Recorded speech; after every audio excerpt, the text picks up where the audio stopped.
Hey everyone, and welcome back to the channel for another installment in our new figure showcase series, where, as you know, we take a quick look at a new release that I'm adding into my collection and just do a quick unboxing and review and discuss the figure a little bit. For today's episode, we're going back to Hot Toys and licensed releases, and in particular going back to Marvel and the MCU as we look at Gilgamesh from Marvel's The Eternals. So, first thing, I know this could not have been that popular of a release, and I'm sure Hot Toys probably didn't make many of them, and there is always the consideration that this one is going to end up in bargain bins, just given the overall tepid response to the movie. But as a big Marvel fan, I'm a sucker for new characters to pad that collection, so there was no debate on my end about ordering him, and he also pairs nicely with Thena, right? Just from a visual perspective, and also if you've watched the movie, the two of them are one of those pivotal pairs. But that was kind of a bizarre approach overall to this line. I mean, first of all, the movie itself had a very mixed reception. I personally really loved it, and I thought it was a solid entry into the MCU, although I'm curious what's going to end up happening in the long run with some of the threads that were left hanging. But I enjoyed it, although no judgment on my end if you didn't, right? I think this was a very divisive movie, and you have to kind of acknowledge that. But from a figures perspective, Hot Toys gave us Thena and Gilgamesh, and that was it, which is kind of interesting when you consider that the main characters for the movie were essentially Cersei and Icarus. The rest of the Eternals, including Thena and Gilgamesh, were present, but it just didn't feel like their story. And honestly, that is probably my biggest regret with this line, because I personally would have collected those other two at the very least. But look, it's obvious the interest may not have been there, and it's even to the point that third-party companies are passing on this. So it is what it is, and we should at least consider ourselves lucky to even have any figures from the line, because I would not have been surprised if Hot Toys decided to just pass on this one, the way they seem to be doing with the Marvels. But let's jump into the figure, and I'll tell you now, this is going to be a shorter video because, as you can see, it's a very basic release. To be honest, it's one of the simplest releases I've seen from Hot Toys in some time from an accessory point of view.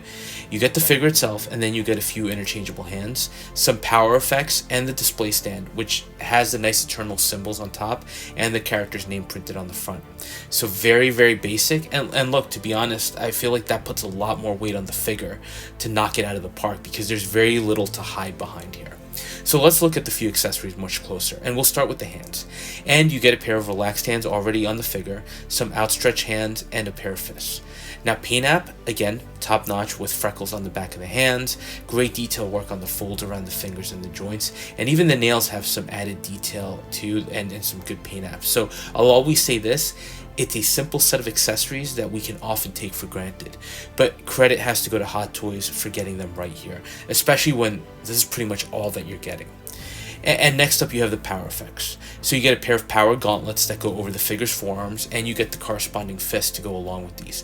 And the interesting thing here is that the fists are covered in a translucent plastic to create that illusion that Gilgamesh's hands have been fully engulfed by this power-up. So let's start with the gauntlets.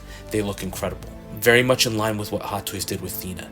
These are beautifully done with all this intricate molding on the surface of the translucent plastic with a nice thin gold metallic paint app that really makes everything pop a little bit, and is a great way of creating that power effect look. And then the fists look equally amazing, and having the skin toned fists underneath just really creates the illusion of the effect wrapping fully around.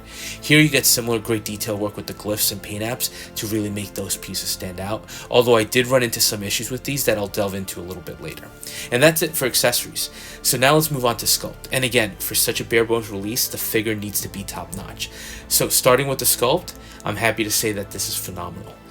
Let's start with likeness. I think this is an incredible likeness to both the actor and the character he was portraying as they appeared in the movie. It's just amazing from that point of view. And then look at the detail work on the sculpt, and the paint apps equally amazing. The eyes and the detail, even with the areas underneath the eyes capturing some of the wrinkles and creases in the skin, and even the detailed stubble in the mustache and beard, really, really phenomenal. Hair is sculpted, but very well detailed with a nice attention to creating almost individual strands down to where his hairline is. I'm just really impressed with the detail work, and honestly, it's probably not coming through, but equally impressive, the detail work on the neck, because there's some nice skin texture that carries through there. So Hot Toys did what they needed to do here and really knocked this out of the park. Now, as far as the rest of the figure, again, this has to really stand on its own given the simplicity of the package. And I think it does manage to impress in this category as well. For starters, I actually really love the color palette here with the bronze orange and the nice dark green, and honestly there is some decent detail work as well. But from a purely aesthetic point of view, the figure has some nice visual flair to it. And a note, he's also a big piece, which makes sense given the character. But when you have the figure in hand, there's definitely some heft to him. That's nicely reflected here. Now the lower portions of the suit, the skirt sections are wired, so that does let you create some dynamic posing with them. I feel like Hot Toys had to kind of do this to give us a little something extra with a release this simple, but they do hold position well. Now, as far as detail work, the chest and the shoulder armor all have nice patterns to them, mimicking the eternal symbols and the glyphs throughout. And the lower skirt section of the suit, as well as the pants, for the green sections there's almost like a nice camo pattern to it that again adds some nice visual overall. Armor itself also isn't fully clean, showing some nice weathering detail, and the boots are split cut, which does allow for some posability. Now, the material is interesting because it does feel particularly on the legs and the arms like a thicker rubber, and it does crease during posing, but I notice it tends to bounce back, which is another positive. But I'm curious how that holds up in the long term. And the highlight details are definitely the chest piece with the circle of glyphs around, creating almost a map-like image, which is also carried onto the boots and on his pants. So I just have to reiterate that there is some nice detailing on the suit that Hot Toys managed to recreate well. So look, with the suit though and the thicker rubber, I will say the immediate negative, and I'm sure you guessed at this point, posability is very restricted. You can get some decent looks, but don't expect a super dynamic figure posed in all sorts of maneuvers. Just not going to happen. And I think even though I managed to get the arms in some decent stances, I do worry about the long-term impact of the rubber and whether it might stretch or even potentially crack. Legs have some posability, but you're just going to get them in some slight stances, since on mine the legs do bounce back a little bit. Highlight has to be putting the effect pieces on because they do add some additional elements to the figure's arms that make him pop, but the one issue I kept running into was with the effect fists. While I could get the hands locked into the respective pegs, I found that if you tried to move the arm just naturally, the sleeves tended to push on the effect piece, and I was starting to get frustrated with how often the gauntlets would cause the hands to just pop off.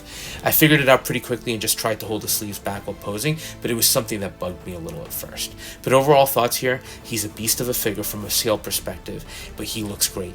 Sculpt and the armored clothing all stand out, and the accessories here, as limited as they are, also add a great visual flair to Gilgamesh. So if you do get him, know that you're getting a piece that looks good. Now, for me as a heavy MCU figure collector, picking him up was a no-brainer. He's a great companion piece to Athena, and he's an MCU character that we've never gotten before in 6-scale form, and to be honest, I don't expect we'll ever get another version of him, even from third-party companies. But I do think this is one of those figures that might have a limited appeal to Marvel fans or fans of the movie itself, especially in such a loaded market with so many incredible releases, as well as 2.0s, and other companies delivering tempting products. For me, I'm extremely happy with him, and really, besides a few nitpicks, don't have much negative to say here. So a great release overall. Now, he is waitlisted on Sideshow, and I haven't seen many people on social media commenting on waitlist conversions, so I do think he may be a smaller batch type release.